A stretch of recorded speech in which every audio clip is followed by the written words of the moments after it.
topic 2, your favorite game, Xyger. Hit me. Okay, so if you listen to the entire 3-hour thing that we just did, I talk about Pokemon a lot. My favorite game is pretty much the entire Pokemon franchise, but to make it more specific, I'm going to say Heart Gold and Soul Silver. Yep, that's I would concur that is probably the best option that you've got in parts for something we touched on in the last segment, 2 hours ago or whenever. Yeah. In that it's got the Johto region and you go back to Kanto in it, so you've got basically 2 games in one on those ones. Pretty much. The greatest thing about Heart Gold and Soul Silver is that it's a pretty much a game made for fans of the series. Like Pokemon Yellow was the only game that Pikachu followed you in, and it's like everyone loves that mechanic. And in Heart Gold and Soul Silver, they reintroduced that mechanic with every Pokemon. You can have any Pokemon you want. First Pokemon in your party follow you around, and it's like, oh my god, this is amazing. And then they pretty much remade these second gen games 100%. It looks beautiful. All the things are there. They added a whole bunch of new things that make the game even better. You get running shoes super early on, because back in the first 2 gen games, running shoes aren't a thing. Yep, that's so painful, especially going back because they re-released the originals this year on the virtual store, and everybody went back and was playing those games. Just like, those are going to be way slower than you remember, guys. 100%. I'm still I've been replaying Red version. And I'm still at the 5th gym because that game is just so slow because no running shoes. Yeah. As a kid, I didn't care because running shoes weren't a thing until 3rd gen. But goddamn, going back is hard. Yeah, it's that's one of those things that I love. Something like Final Fantasy VII this year or last year when they brought the PS4 port, they made it so you can play that game at 3 times speed. I'm like, yes, more games need to do that. That is amazing. You can just kind of grind through. It's one of those games. If you're playing it on a second playthrough or whatever, you can just turn that on and just race through those battles rather than have to trudge through the slow start of especially something like Pokemon, which is so if you played one, you've played them all kind of game. Yeah, I haven't played the Sun and Moon that just came out. I know you have, and we can kind of open this up to the whole Pokemon franchise and talk about kind of what's great about this game compared to others. But yeah, that's why I've kind of fallen off the Pokemon train, is because I'm just there's way too many of them now, and I feel like I know I know the beats kind of consistently across the board on those. But back in the Gold and Silver, and then even when they started redoing, when they did Fire Red and Green, and then Heart Gold and Soul Silver, it was yes, this is you're taking me back to a simpler time. I don't need to worry about the 400 Pokemon that have come out since this era right now. I can just kind of focus on the nostalgia factor here.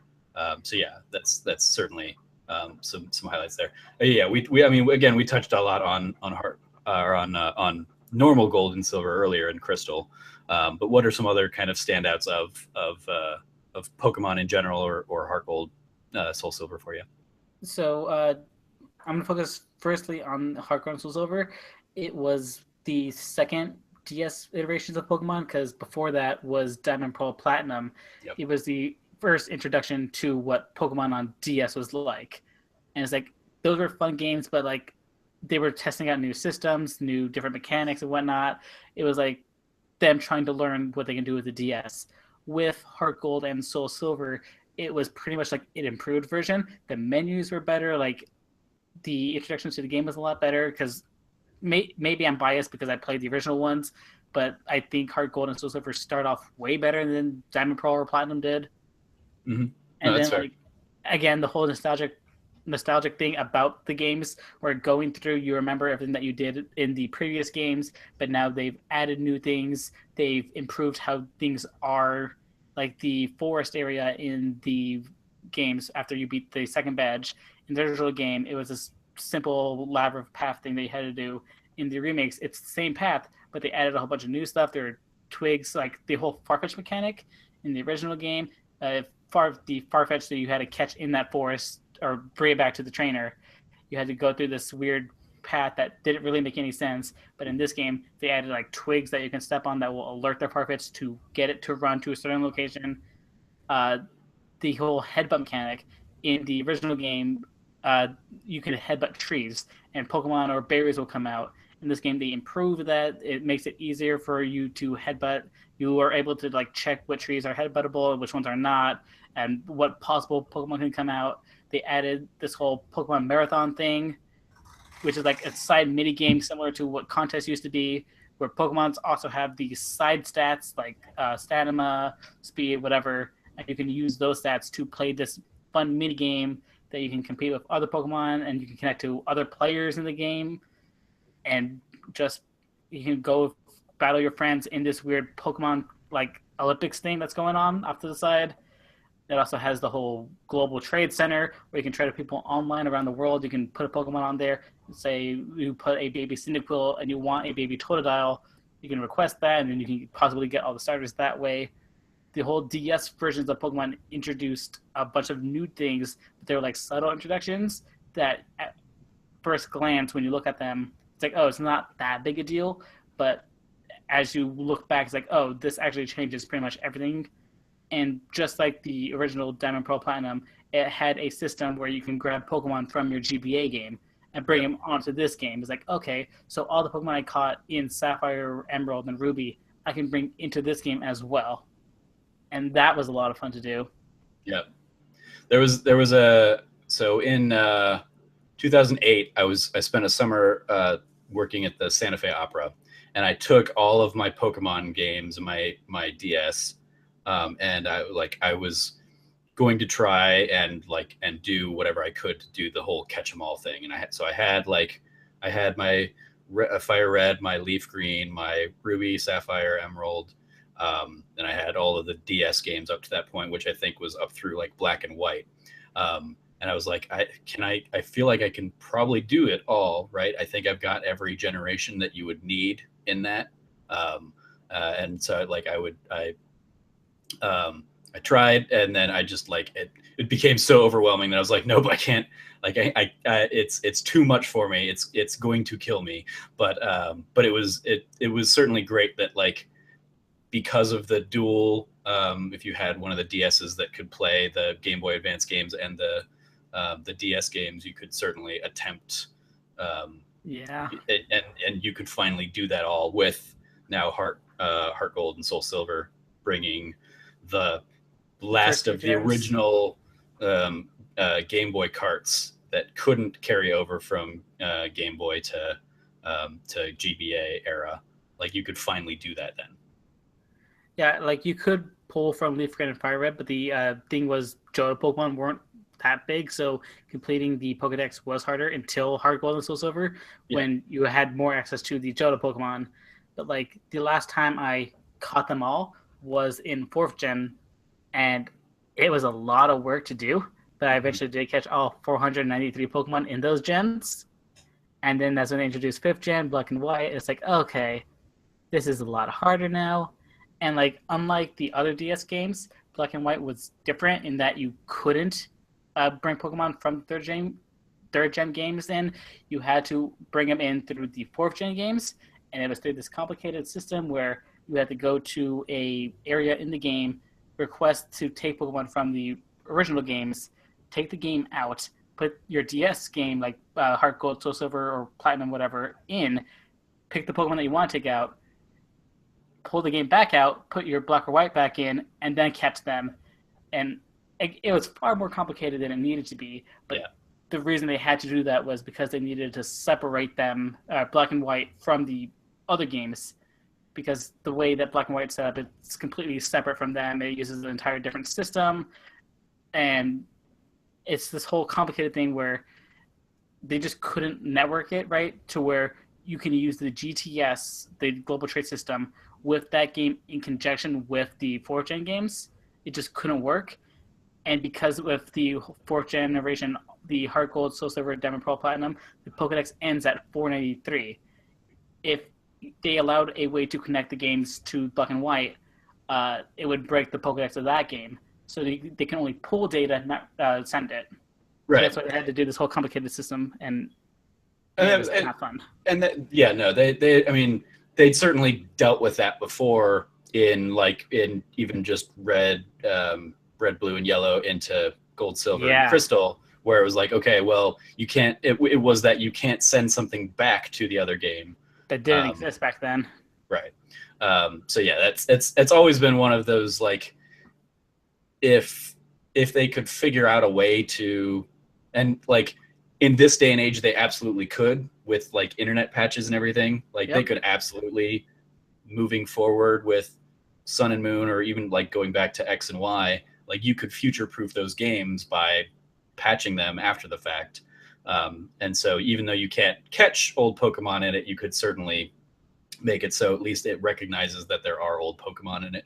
But that's, I mean, that goes against the business model of Pokemon right there of like, well, no, we want people to always buy the new games. So, You see, um, yeah, that's why they did sort of future proof it in a sense, like with the whole Pokemon Bank thing.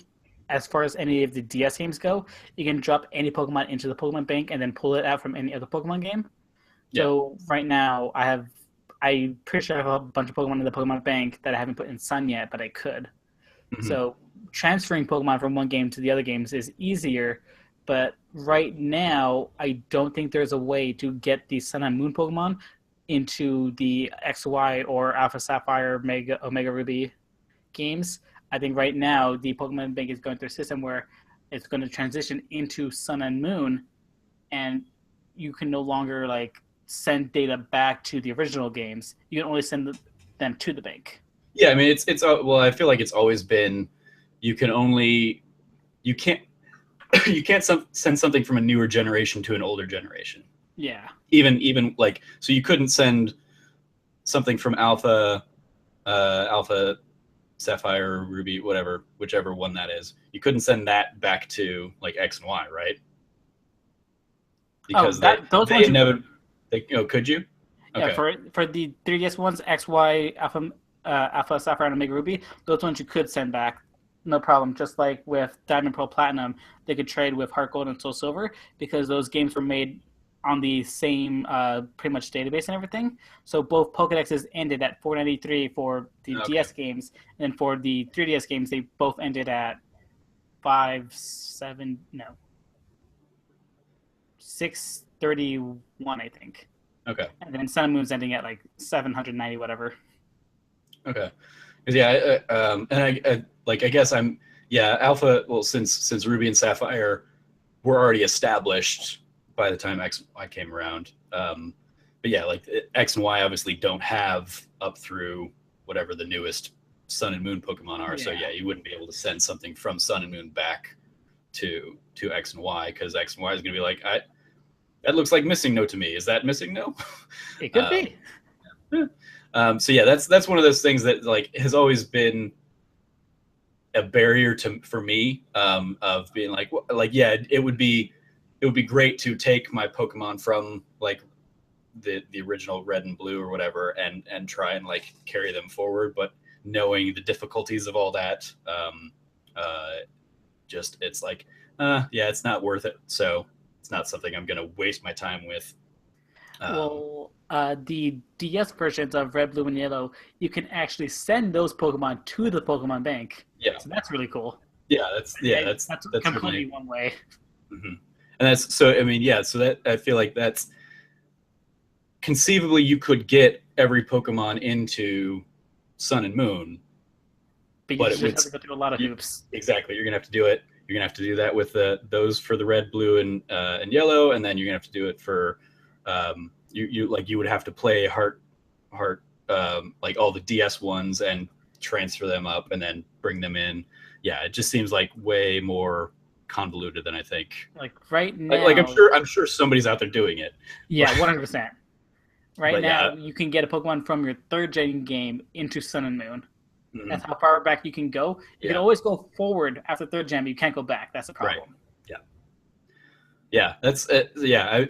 I so good on them for being able for figuring that out and yeah, coming up with something like the Pokemon Bank that makes that easier to do than it was back in those days where you had like link cables going from every device to every device or whatnot. But yeah, it's one of those, like, that's way more work than I have time to deal with. Were you ever into the EV/IV stuff? No, I was not. Like I learned about the EVIV stuff around fourth gen, but like it was complicated. Like I understood the basic idea. If you battle a Machop and you kill it, you get 2 IVs towards your attack stat, and if you continue battling more Machops, as soon as you level up, instead of like +2 or 3, it would be like +16 attack. And the idea is if you wanted to boost certain stats, and due to a Pokemon's nature, it will have an increased chance of boosting this stat, where instead of this stat, you would have a weaker defense stat if you wanted to increase your speed or whatever. Like, I understand the basic idea, but it's far too complicated for me to get into. I've never been a fan of it. And like, I know it's for competitive play, but I've never been into competitive play for Pokemon. I just want to play through the games, enjoy them, have fun, play through the story, trade with my friends. I've never cared too much about EVIV stuff. Yeah, that's where I'm the same boat. It, like, even what you're talking about is well over like what I'm aware of on the system. Oh, by the way, I meant to bring this up earlier, but in honor of you being on the show, Hey! I wore the kind of funny Pokemon shirt. It's a great shirt. Yeah, no, I finally pulled it out of the packaging to throw it on right before we started recording. Yeah, like just knowing that the whole EV/IV thing out there and the insane lengths that people go to do the breeding and stuff. Like, I never even got a shiny Pokemon in any of my plays. I was like that was like the white whale for me growing up, of like there's like a 1 in 200 and some odd chance of getting a shiny Pokemon. That'll be crazy. But never everyone happened. has Red Gyarados, though. I don't believe I do. You never played the Saint games? Which ones? Like Gold, Silver, Crystal, Heart Gold, Soul Silver? Because like in the game, the game gives you a red shiny. Okay, I don't recall it then. Or like I don't recall like that being a big thing. So yeah, but that was like, so all of that just to say, like, when we talk about Pokemon and jokingly like refer to it as like baby's first RPG, it's like, sure, but it's also like you can get really in the weeds if you want 100%. To. Like it's in there, and it's like in the same way that like a Final Fantasy RPG, like you could get really into the weeds and your stats in a Final Fantasy, but for the most part, if you just like upgrade to the newest equipment and do like the bare bones there, you're going to be fine. But you could certainly like overpower yourself, over leverage yourself, and figure out how to kind of manipulate those stats if you wanted to as well. So like the baby's first RPG kind of like dismissive tone of the Pokemon franchise is like, I mean, for 99% of the people who play it, sure, it very much 100%. Is. But the fact that like you could go super crazy with it, like that's where I'm like, yeah, it's really not though. It's not baby's first RPG. If you're only playing it as baby's first RPG, that's maybe on you, not the game itself, where the game is allowing you all of those things to do. Yeah, I'm in the same boat. Like I just like I know that culture exists, and I know that they're like one of the coolest things that I think we've gotten to see going to PAX all year has been maybe like the Pokemon, like the PAX Pokemon League. Oh my god, I love that idea so much. And the fact that like, yeah, they have like volunteers that are setting themselves up as gym leaders, and you can challenge them and play Pokemon with them and get badges and little pins at PAX. Like, I love that there's a community out there that does that kind of stuff. But yeah, it's certainly well beyond my time with the series. Like Sun and Moon, nothing's really bringing me back to the series. I have X and Y, and just because I like the completionist in me was like, nope, I got to pick up Alpha, Ruby, or whatever the Alpha and Omegas are. I have those as well, but I never put them in the system. So I have every Pokemon game released to date, every main series. You mentioned Mystery Dungeon earlier. I never got into the spin-offs really. I played every single Pokemon game that released in North America, even all the stupid ones. That's impressive. Even like Pikachu's Pinball or whatever. Yeah, Pikachu's Pinball. I played Trove on the DS, Trove Battle, fucking Pokemon Rumble EU, Mystery Dungeon. I played the free-to-play DS games like Shuffle, and there was a battle one for that one as well. Obviously, Pokemon Go is a big one this year. Pokemon Go, Pokemon Snap. Have you caught your Ditto yet, by the way, on Pokemon Go? No, there's a Ditto? What? Yeah, the Ditto just got like patched into the game, it sounds like, and people like I saw people tweeting about it last night. So Ditto is in the game now, and you can catch a Ditto. So I don't know what your plans are for PSX, but we're gonna go Ditto hunting. I mean, have fun with that. I I will. There's a good chance I'll just finally have deleted the app by then. But yeah, I mean, we have plenty of time. We'll be there the week, Xyger. So I'm sure we can do something, and you can be playing with your Ditto. I will be playing with my Ditto. The one thing that annoys me about Pokemon Go, though, is that my mom is a million times better at the game than I am. Yeah, that's my sister, like, because she still plays it. She's like well surpassed me, and I'm like, good for you. Good for you getting addicted to this dumb little game that like wore out its welcome for me months ago. Literally every single day, my mom will tell me when she's gone to a gym to battle it and drop off her Pokemon so she can get more coins so she can upgrade her bag. I'm like, holy shit. How many gyms do you go to? And like every now and then she would just like, she'll be driving, she'll notice there's a gym nearby, she'll like park her car on the side of the road just to battle this gym and everything. Like, you are really dedicated to this game. She has more Pokemon than I do. She has more coins than I do. She's a higher level than I am. I did that a little bit at the beginning. Like I passed by a couple gyms on my way home from work, and so I would like I had my route to and from work shifted basically, so I could swing by and just kind of slide Pokestops as I was like slowly driving, because like there's a park.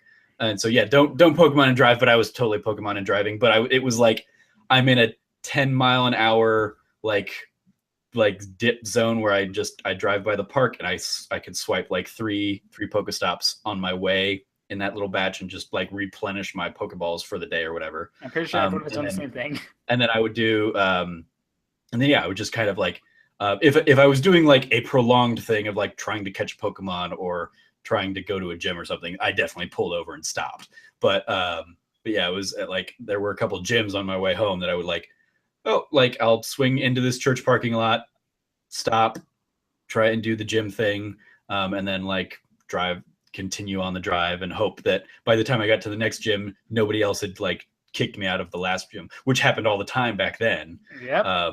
But now I imagine it is I imagine things have settled down somewhat, and so you can get like I first opened the app back up just a few days ago and was like I stopped by a gym like on my walk to lunch basically, and I was like, well, a 2000 CP Dragonite is like at the bottom rung of this gym, and all of my like Pokemon are like 1400 at max. I'm like, well, I'm probably like very underprepared for this, but let's try it. And so yeah, it's just like like there are certainly people that continued on with that game, and I am not one of them. Yeah, but the last time I actively played it was probably when we were in Seattle for PAX West. Uh-huh. And it was really just me and Keely just going around catching things as we went to wherever we were walking to. Like when you walk to the Space Needle thing, we played it on the way there. We played it on the way to the convention center every now and then. Yep. We just casually checking to see if there's Pokemon nearby. But like that was the last time I actively played Pokemon Go. Like every now and then I'll open I'll launch the app because my mom will be like, hey, there's a gym nearby. I need you to battle with me because we're on the same team. Team Valor, best team. Fuck you, Mystic. But, that's fine. Whatever. Yeah, I mean, so I disagree, but I also think that the whole like Team Mystic best team is also stupid, even though I'm on Team Mystic. Nah, Team Valor is the best team. Fuck you. And then Team Insight, Instinct, whatever. Instinct, yeah. Them yellow ones. There was a running gag where I just kept saying the wrong thing and not realizing it, and nobody else realized it either. I remember that. Yeah. So just real quick, I mean, we can certainly kind of continue on Heart Gold and Soul Silver, but like, what are your thoughts on Sun and Moon? Or because you're playing Moon? No, I'm playing Sun. You're playing Sun. Kaylee's got Moon. Yep. Okay. What are your thoughts on Sun so far? So I'm not like that far into the game. I just made it to the third island, and to my knowledge, there are 4 islands, I Yeah. believe. Yeah. But yeah, just going based off what I played so far, I'm enjoying it a lot. It's very different than when the traditional Pokemon game, because like if you've played a main series Pokemon game, you know the basic. Oh, you get a starter Pokemon. Here's the map of the region. You have to go get 8 badges. There's a bad organization that's trying to do something to the legendary Pokemon. Your job is to stop them once you encounter them. And it's like the basic story of you starting off as this kid who just moved to this town with her mom, because apparently your dad doesn't exist in like almost all the games. Yep. You only get a dad in the third gen games, but like you're this new kid. What? And the dad's a gym leader in that. Yep. At that gen, right? Yeah. Like the first gym you encounter, but you're not like allowed to powerful battle enough to battle. Yeah, I'd almost forgotten that even. Yeah, he has a Slacking that's super powerful and it's annoying, but yeah, that the first time you ever get a dad, you have to battle him. But yeah, you're this new kid, and the basic story is you're a new kid, you're in this new town, you got to save the world, and then become the Pokemon League champion. But in Sun and Moon, you're the new kid, you don't have a dad, your mom is sleeping with a Meowth apparently. That's weird, but it's a thing. But Okay. you're on this island and you meet the professor and you meet some kid. They're like, oh, you guys should do the island trials together. And basically, the island trials are what are replacing the gyms. Yeah. The basic story for this game is like there are no gyms in this region. However, they're going to start building them up. But until then, they're just the traditional island challenges that they're eventually going to turn into gyms. But for what you're playing as in the story, you're doing the island trials with your kid friend. I think his name is How or something. I don't really pay attention much to him. He's not, in my opinion, he's not that likable. He's just very annoying. But you also have this girl character whose name is like Lenny. No, something with an L. I don't remember. You see her every now and then, and she has this Pokemon with her. It's like this blue cloud thing, and you see her all the time. And she keeps telling you, "I'm not a Pokemon trainer, so I don't battle. I don't like battling." But Nebby, which is the nickname for this Pokemon, I don't know what the Pokemon's called because like they mentioned it like 3 or 4 times, but I just don't remember it. But it's nicknamed Nebby because that's what the girl calls them. It's like, oh, Nebby wants to go to the ancient ruins, so I'm going to take Nebby to the ancient ruins. I'm like, you are accident prone. You always get yourself into danger. You don't know directions well. You get lost everywhere you go. Every time you try to do something, you fail completely. Let me escort you there. I was gonna say, so you see her as a kindred spirit. Okay. Pretty much. And like the entire time, every time you see her, she's like, oh, I'm going to go to the ruins. I'm going to go to this. And then like you go to where she's supposed to be. The professor's there is like, yo, I lost my assistant again. I have no idea where she is. And then you have to find her, and she's always in danger. Like, oh, Nebby got out of the backpack because she cares about Nebby. So she puts Nebby in this backpack all the time. And whenever Nebby's out of the backpack, she gets mad at Nebby. But Nebby's like a Pokemon. It doesn't give a shit. So it's off doing whatever the fuck it wants to do. And Nebby's in trouble. It gets attacked by Spearows. You have to like throw yourself to save Nebby, through all of this. And then like she's just around. And I'm pretty sure she's connected to the main bad guys in some way because you encounter one of the bad guys, Gideon, and he looks pretty much just like a male version of her. So I'm assuming they're brother and sister. But yeah, my main thoughts on the game is if you played original Pokemon and you played this game, they're like very different. Mm-hmm. And if you've played through the Pokemon, you know the whole HM things like Fly, Cut, Surf, Strength. In this game, they don't have HMs. Yep. All of those attacks still exist, but they're TMs.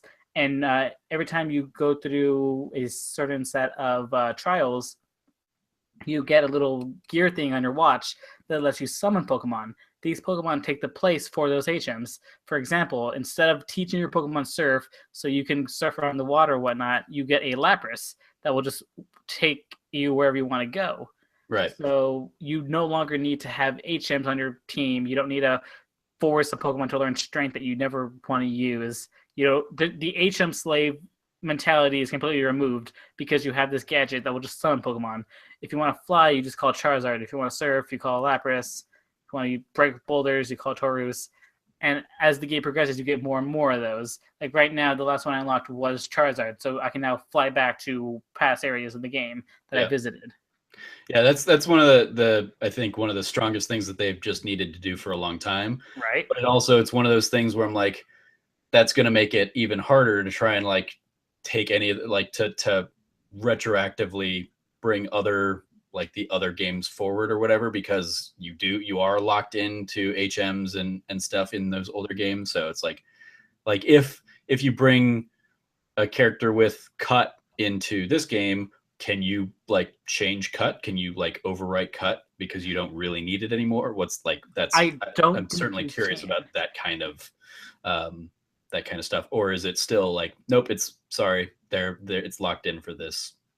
So like I could be completely wrong. I'm just speculating here, but like with Pokemon games, the HMs and TMs are coded differently to where HMs are moves that you cannot delete. Right. Through normal senses unless you go to a move deleter. But if cut is a TM in this game, in theory, you could teach it a character cut in Sun and Moon, and you could have a character from Red come over with cut, and does it still read it as a TM in Sun and Moon, or does it read it as the HM that it was originally assigned as? You see, that's what I was going to continue on with. Like, I think it's going to register it as an HM because of the way it's coded. Because in previous games, like let's say the 3rd gen games, there was an HM called Dive. Dive wasn't a thing in 4th gen. Right. So whenever you wanted to transfer Pokemon from your 3rd gen games to 4th gen and it had an HM move, the game will tell you, hey, you cannot transfer this Pokemon because it has an HM. If you want to transfer it, delete the HMs. So you have to take it to the move deleters to get rid of the HMs and then transfer them over. Same thing when you go from 4th gen to 5th gen. If a Pokemon had an HM, the game will tell you like, hey, this Pokemon has an HM. You got to get rid of it. Otherwise, it can't be transferred over.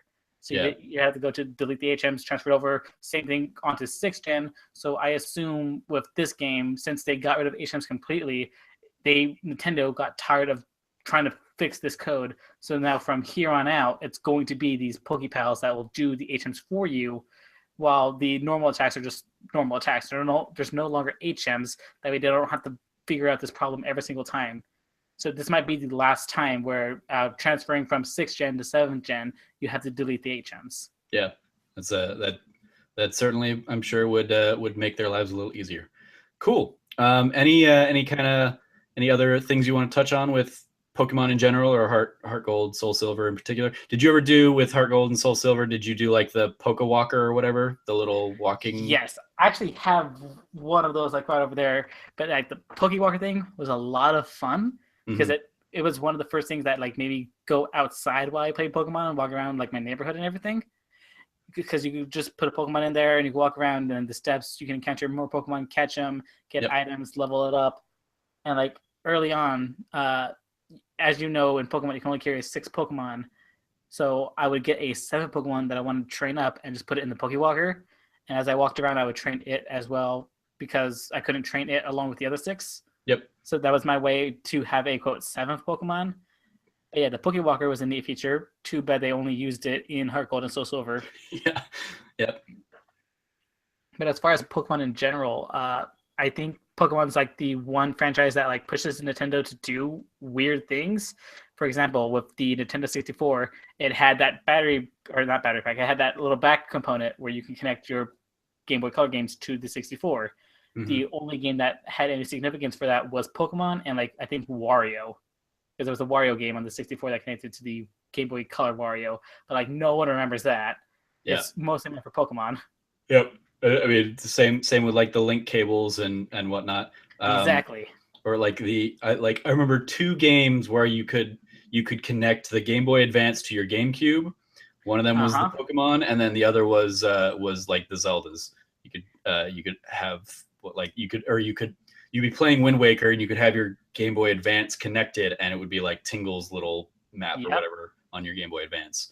So yeah, it's like Pokemon seem to be the driving force for some of that kind of cross innovation, certainly over the years. But yeah, like you said, and like we've touched on before, like it also only ever seemed to be like Pokemon was the Yeah, they would experiment it with other games, like you said, the whole Tingle thing, but eventually they just dropped it off since Pokemon was the only one that needed it. Yeah, it very much, it was one of those like Nintendo gimmicks that was a gimmick for Pokemon and only Pokemon, uh, which like that's why everybody I think has thought like, oh, the gamepad, you're gonna make a Pokemon Snap game with that, right? Like that seems to be the only reason for the gamepad to exist, and then it has never the happened. Cameras on it. And it's like, then why the hell was this a thing?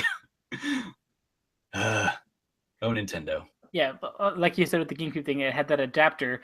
So in order to make more money off that, besides of Pokemon, they put the disc in so you can play any Game Boy Advance game on your television through that disc. Yeah, so that was neat. But again, that whole drive thing was made specifically for Pokemon. You can tell, and then they try to put it into other games like Wind Waker. There was like one other game that I remember used that, but it didn't use it well, and it always typically broke. So they just completely dropped support for that. I think maybe Crystal Chronicles, Final Fantasy Crystal Chronicles was another one. Maybe. I feel like that was a Final Fantasy game I had on the GameCube, and I just never really played it because it was much more of a multiplayer kind of game. Like I tried playing it as a single player, it was like, no, you're not really going to do well if you're just playing this by yourself. So maybe that had some cross functionality, but I don't remember. Possibly. I think that Legend of the Four Swords was also like that. Yeah. Where you could play with the GameCube controller, or you can play with your Game Boy Advance through this whole system thing that they had set up. Yeah. Yeah. That was the Nintendo. Yeah, and then we'll see what you're doing with the Switch. Yeah. And then for the Wii, they connected the DS Pokemons to the Wii Pokemon Battle Revolution and the Pokemon Ranch games. And I'm pretty sure those were the only games ever to connect the DS to the Wii. Because from my understanding, the team that developed the Wii and the team that developed the DS were two separate teams, never once connecting. And then when the issue of Pokemon came up, they wanted the two teams to work together to make some way to do it.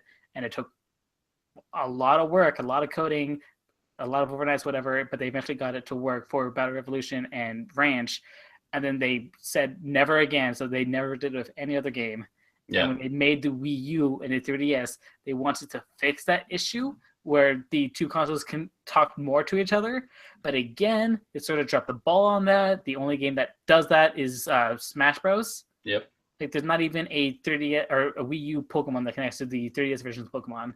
So Wii U dropped the ball on the whole connectivity of Pokemon. So that's why with the NX, they want this whole hybrid console. It's a mobile, it's a handheld, it's console. The reason I think that NX is going to work is because Nintendo wanted to have done that before with the Wii and then the Wii U, but they dropped the ball on it every single time.